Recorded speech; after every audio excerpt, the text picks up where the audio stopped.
When you and I were talking, I was like, yeah, I'm working on my PhD. He was like, whoa, I already know you didn't do all these things. How are you doing it? And the question is, how do you care for yourself? Like, even in your own story, I had a very similar story to yours in that I was young with a career, had a master's degree, pursuing my career, got married, started having children, and everything changed for me. It almost was like I shrunk, kind of like you said, disappeared from myself. So I resonated with what you were sharing. And so we were talking about self-care. You asked me, like, well, what is self-care? I said, wait, we got to define self first.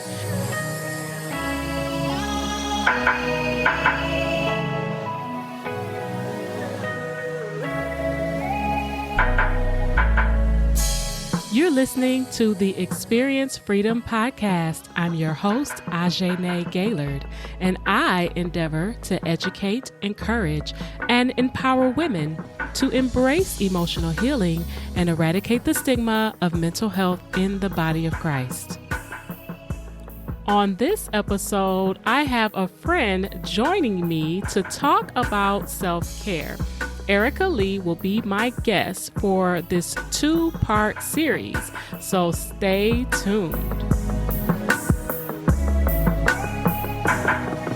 So why don't you introduce yourself, tell us about you, everything you want us to know, and then we can get into what we were discussing. Oh, okay. Well, yes, I'm Erica Lee. I am the wife of Ron Lee Jr., and I am the mother of Zoe Lee and Ronnie Lee. I'm also EP, the energy provider, former hip hop artist that need to come back. Yeah, that's right. Come on back. Yes, and I am currently on a quest to personal development movement from people in the faith. So, like I said, I want like a little empire. I want a podcast. I want an online community. I write a book. I'm gonna do an online course. Okay. Events. I want to do it all. So. Bring that energy. That's right. Bring that energy. Okay. Yeah. Well, you have a famous husband, so to speak. Yeah. Get into that a little bit. You kind of gave us a snippet about your own hip hop career. So why don't you tell us just a little bit about that? And then because we are fellow homeschooling moms, hint, hint, I wanted you to kind of share your decision about home education, being intentional, just kind of so that can segue us into why self-care is so important. We need to know who you are, what you got going on, so we can see why we are speaking to this situation. So absolutely. Yes. Give us the deets. Yes. So yes, in my quest to be the hip hop artist, I came across the path of this handsome young man by Ronald Lee Jr. name, ironically stage name, and we started out just music associates, and then from there friends, and then he realized I was a good catch. Now he gonna tell you I said something first, but but anyway, so we got married, and really once we got married, I kind of simmered down from my artist pursuits, because I'm on that juggle of trying to, like, as an artist, I was single, I was staying with my mom, and so you have freedom, you have flexibility. I wasn't you can work little jobs here and there, but when you say you're gonna get married, you gotta take care of business. So if the money wasn't coming in through the music, now you gotta go the traditional route. So I got a full-time job. We got a house. I wanted an apartment because I didn't want to be tied down, but we got a house. So I started to feel the weight of responsibility and trying to do what I was supposed to do as a responsible adult and a wife. I think I focused more on that and kind of let my musical aspirations kind of fall to the side. And then when I became a mom, it was a wrap. So I was all into mommyhood. And that's just because of the way I'm wired. I love children, because before music, I was going to school to be a teacher, because I've always loved school and academics, and then I love kids. So that was just like the greatest for me. And then my brother, he had a son when I was like 20. So I was all in with my nephew. Yeah. And then I think when I was about 25 or so, he had my youngest nephew, and I like almost took him. I had him so much. So when I had my own child, it was like, oh, I ain't got to send him home. So I was like lost in motherhood, just loving it, but not realizing that I was drifting away from my individual self. Mm-hmm. So, but yeah. And so my husband, he still was able to maintain his musical aspirations. And like, so we were a group, and then from a group, he started to produce other people. And he met up with Sharice Jones, aka Mahogany. And it was her producer, executive producer, and manager, and they were doing a lot of things together. So she would help. She would try to pull me back in. So she would always have me feature on some of her songs and perform with her. But outside of the artists that he worked with that knew I rap and would ask me to get on songs, I never really did any like solo ventures anymore or whatever. Definitely after having kids. So yeah, so that's kind of a little bit of my story. Yeah, so thanks for sharing that part of your story, because I think it's very key to how we ended up in our conversation. We're at this friend's open house for their twins who just graduated, and you were like, "Hey, I got a question." So why don't you tell the audience what your question was, and then we can kind of get into that dialogue a little bit. Yes, because I'm a very, very curious person, and I'm always trying to dig and get to the root of things. So like when I realized how far I had drifted away from myself, I look at other people that seem to be active in a lot of areas and still maintain a sense of self. So I'm fascinated by you, Ajene, because I'm like, you have 4 children. Yes, 4 teenagers. And then and you homeschool, and then you're married. You seem happily married, and you seem sane, and you look good. And and then I see you move from one house to a bigger house. I'm like, they making moves. And then you got your own business. I'm like, how are you juggling all of that? So yeah. So when I come across somebody like that, I'm like, how you do it? Like, what is self-care for you? Like, how do you maintain? Like, what do you identify as self, and then how do you properly care for yourself? So that's when I got a seat next to you at the party, I got a chance to lock in on you. Yes. So I'm so glad you're here to even bring that to the audience. When you and I were talking, I was like, yeah, I'm working on my PhD. He was like, whoa, I already know you didn't do all these things. How are you doing it? And the question is, how do you care for yourself? Like, even in your own story, I had a very similar story to yours in that I was young with a career, had a master's degree, pursuing my career, got married, started having children, and everything changed for me. It almost was like I shrunk, kind of like you said, disappeared from myself. So I resonated with what you were sharing. And so we were talking about self-care, and you asked me like, well, what is self-care? I said, wait, we got to define self first. And the key to that is to really understand who we are, how God created us, that we are the imago Dei, we are the image of God. And so if we understand that that is who we are, and that we are made up of these components, which is a body, a soul, a spirit, then we can understand, okay, well, how do I show up in the world? How do I show up in my relationships? I mean, basically, you shared with us that you started out as an identity as a rapper. You had a whole career, and then you became a wife, and that changed a little bit of your identity. Then you became a mom, an aunt first, and then a mom. Like, all of these relationships seem to change your identity. But here's the thing.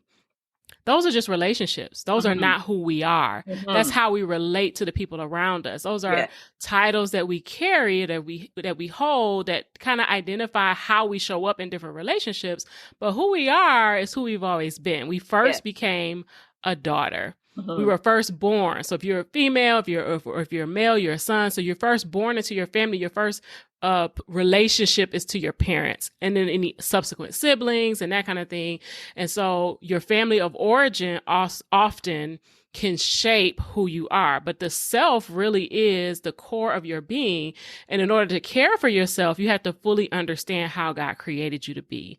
So I would love for you to kind of give us some of your like nuggets or things that you've learned along the way, or even questions that you still have about caring for yourself. Let me ask you, have you begun to reclaim some of who you were? Even if you're not pursuing the same career anymore, what are some things that you're doing? I think you gave us a little hint in the beginning. So why not share with us if you have questions about how to begin to reclaim a little bit of yourself, and then we can get into practical tips for self-care. Yes. No, definitely. I have begun to reclaim myself. And so, like during the pandemic, that like, I think that really woke me up. And then my friend, she started getting counseling for like a childhood trauma. And we had like the same childhood trauma. She was saying how I helped her. So I had tried counseling in the past, but I was like, it was. I remember as a child going to counseling, and then it was like, oh, take this dial and that dial and show us what happened with the dials. And I was just like, I remember that. Like, that ain't doing enough for me. So that experience wasn't nothing. So then I remember when I was in probably my early 20s, I wanted God to heal me. So I was like trying to make sure I just touch every area, that I get on point with every area. So I was like, let me try to get healed in this area. So I went to a counselor at the church, and then they were talking about like forgiving people and say their name and then blow out. So I said, what is going on? So it's crazy. I was like, man, this counseling stuff, I tried it. It ain't working. I tried it. It didn't work. Okay. And so then when my friend told me she went to counseling, and she was saying how it was great. It was helping her, healing her. And I'm like, well, shoot. Well, let me try this. And so I was gonna go to her counselor, but she didn't take my insurance. And then she was like, it was like $80 a session. I'm like, well, shoot, I want to go once a week. I'm like, I ain't got it like that. So every time I said I would find somebody that I would like to go to, they didn't take my insurance, and I had to come out of pocket, and it was too much. So then I was just kind of like just putting it to the side. But then I don't know, with the pandemic and just seeing the difference. I'm normally an outgoing person. I'm very active, but I was taking too much of a push for me to be active. And so I was like, okay, I need to do something. So I got with my friend, and she coached me through like how to find a counselor. Like, what are you looking for? Like, she got real detail. You want them to be white, black, you want them male, female, you want them old, young, they can look on there and see if they're Christian, if they're not Christian. So I go through all of this, narrow it down to like 3 people. Then I call them. Nobody got openings. Openings. Yeah. I was like, this is whack. But luckily, she's in school to be a counselor. And one of the people I picked, she was like, oh, I know her. I was like, well, call her and ask her if I can get in. So that opened the door, and I was able to get in with her. And then that's been amazing. So just being able to have a counselor and to be able to explore my story and explore things that I identify in my life that I want to improve, just being able to express part. Because I know I'm a person that, like, my personal stuff, I just kind of bottle up. So just having that space to just pour out has been great. And so, after counseling, my husband called me faucet mouth. I can't do nothing but laugh. I was like, yes. It's like, so all that to say, yes, that has ignited my fire to reclaim myself, to rediscover some things that I kind of let wither, and to try to now go about my life now where I'm attending to myself as well as the relationships that are very important to me. Because before, I just was swallowed up in my relationships, and I wasn't attending to myself. And then I think when I started doing counseling, I think I stiff-armed everybody, and then I started just pouring all into me. Now I'm trying to find a happy spot. Now I'm trying to come to the middle. To the middle. Yeah. Attend to me and attend to them. So that's kind of where I am right now. And it's been great. And in this journey, I share with anybody I can, because anything that's exciting to me, I just share with people. And then they come to find out they may have some of the same traumas, or they may have some of the same situations. And then I can share areas that I have growth in, and how I got to the growth. And that's been great to see how my journey is inspiring other people, or just me being able to walk people through it step by step, since I've already had some progress. It's been awesome. I love that you shared that you did counseling before, even as a child, and then even in young adult life, and it didn't seem to work, but that you were willing to go at it again. But I think the key was you had a friend who gave you a personal story, who let you in her life a little bit, who even walked with you through the process of finding your counselor. Yes.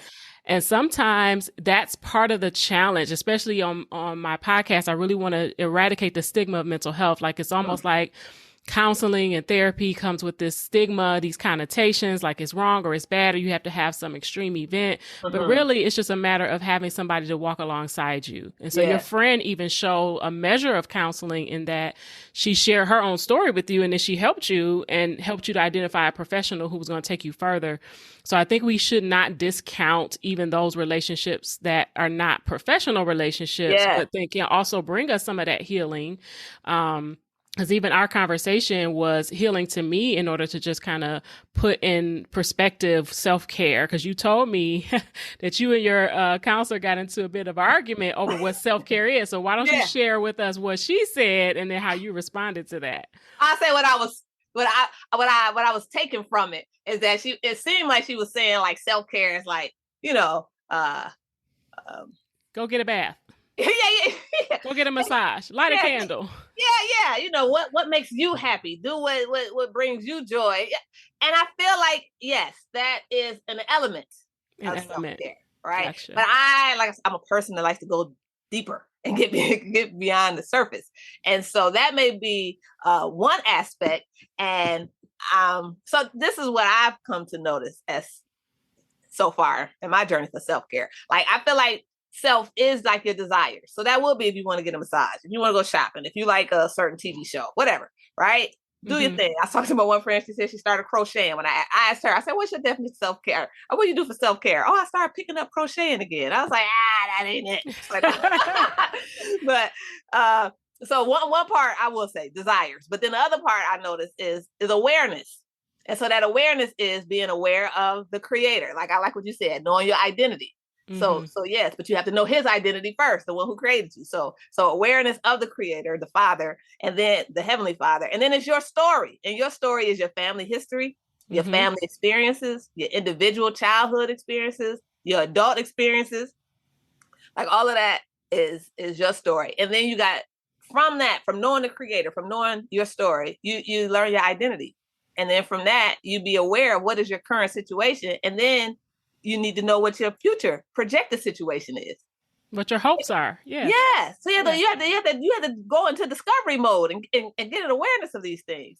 And then after that is management. And so management is embracing the thing. So sometimes you have identity, but you don't embrace it. Right. And then intentions. What are your intentions? Are you setting goals? Are you clear about those goals? And then development. What are you doing to put yourself in position to do these things that you have set up in your mind to do? And then are you prepared? So I see you, we were talking and you said you was going to do a podcast. I didn't know you was ready. You got the headphones, the mic, you got prepared, right? Yeah. And execute it. You sent me a text. Hey, what time can we meet? Do it. So we executing right now. Yeah. And then the last of it is navigation. So, you got to work through. Sometimes when you take steps and you make moves, stuff come at you. And you got to know how to deal with it. You got to move through it. Yeah. Definitely. I was driving from a road trip and it was a storm and we saw it coming. I said, oh no. I said, look on the map. Look on the app for the weather and see if it's what's about to happen. And so it said it was going to be the storm. It sounds bad. And I said, when is it supposed to start? And it's supposed to start like in a few minutes. I was like, well, maybe we keep driving. We can beat it. About 2 seconds later, boom, it started raining stuff. And my friend was like, so you really want to pull over? I said, no, as long as I can see, I'm going to keep going. That's right. Now that'll preach. As long as I can see, I can keep going. That's right. So, yes, it may look bad, but if I can see, if the car still works, I'm going to keep moving. Yeah. So that's that navigation part. So that's management. So I feel like that's self. When you take the time to be aware, and then you make the effort to manage yourself properly. But you do all of that from leaning into the Father. Yeah.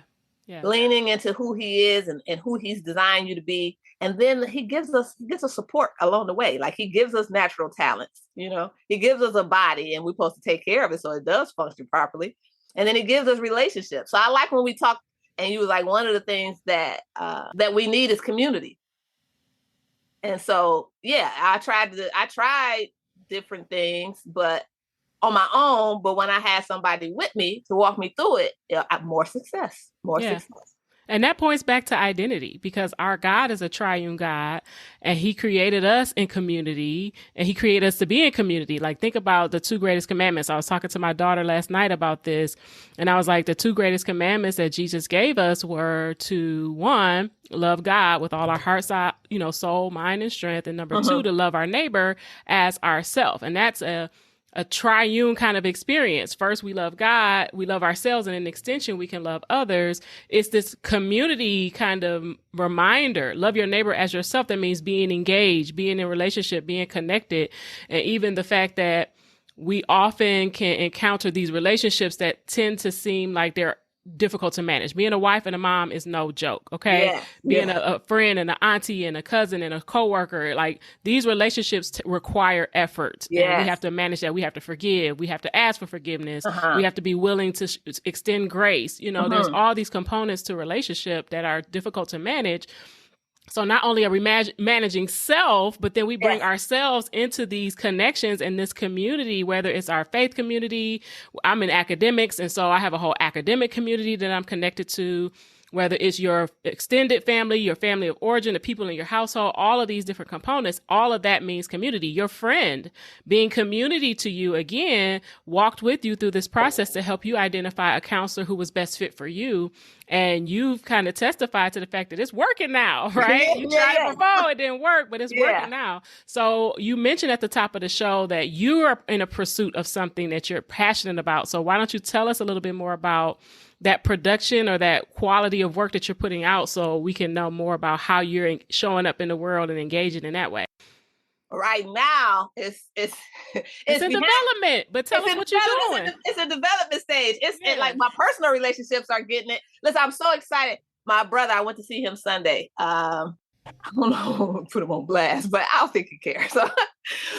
So my father struggled with alcohol abuse, right?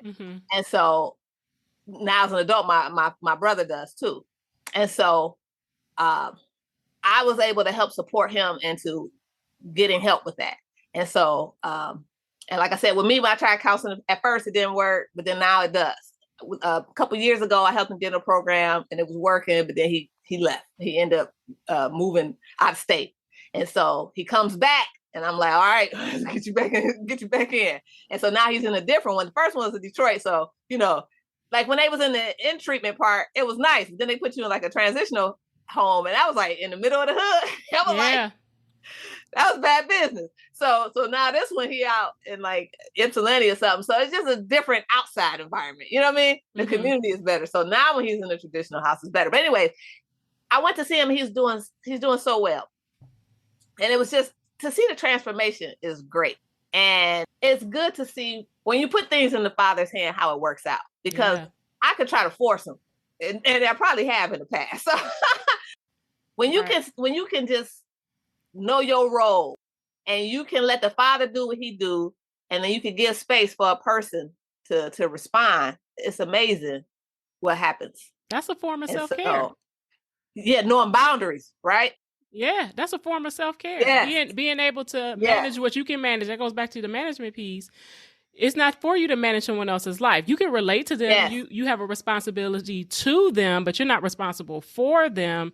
And so you can support, and you can show up, and you can be there. But like you said, at a certain point, you have to turn over what's not yours. That's a form of self-care that we forget about. Focusing only on activities that are fun for you. That's one component. But then also, like you were mentioning before, that managing emotions, and then managing relationships too is a part of taking care of self. Like you said, boundaries, that word, people don't like that word sometimes. But honey, those boundaries can bring about a blessed kind of experience and scenario with those people that you're in relationship with and that you love, because it sets up an expectation of what's okay and what's not okay. And that can help you to be able to manage and navigate with those relationships. So you still got to tell us what you're about to be up to, though. We need to know what's coming. So. So my bad. I was like, I knew I was going somewhere with that, but I was trying to say, like in my personal relationships, I see where the growth and the discoveries that I have for myself, how I share that with others, and how it's helping them.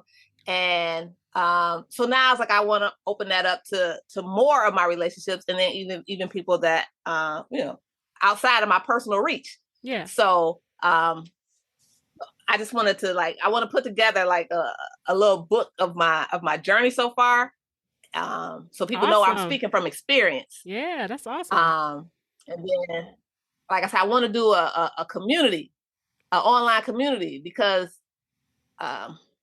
community is so important. And like, people need to know they're not the only ones out here struggling, or they're not the only ones with the issue, and know that it's people out here that can support you in that. And so I was in this entrepreneurship group online, but it was online, but it was so personal. It was so effective. So I was like, if I could do this like a women's group with personal development, this would be awesome. So that's what I'm in the process of building up. I love listening to podcasts. So I want a podcast to where I interview people to share their story, because just hearing people's stories is so inspiring and motivating. Yeah. So I want to do that. So yeah, those are things I have in the works. I want to do, live events, in-person events. I did a women's retreat and it was awesome. So I'm like, oh, I'm gonna put on a retreat. So something to help women have breakthroughs, So yeah, so I got you on my list. I got an event right now in my mind. I'm planning. So I'm about to hit you up for an event today. So okay, I'll be there. Let me know. That's exciting to hear. So I really appreciate you coming on and just sharing your story and a little bit of what you're going through. Do you have any type of online presence now? Anywhere you want people to find you? Let us know. We can put your info in the show notes so that people can connect with you. Right now I'm on Facebook. So Erica Lee, but it might be a bunch of Erica Lee. So Erica Lee put in the right.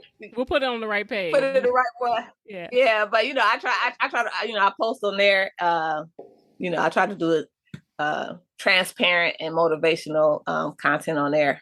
But definitely when I have my official stuff, I will let you know. That's not it. Please stay tuned for part 2 of my conversation with Erica Lee about self-care. She's going to give us even more nuggets and give us some insight into some things that she's doing to manage her own self-care. So be sure to stay tuned. On that episode, you will get the life work for this series. So be sure to join us.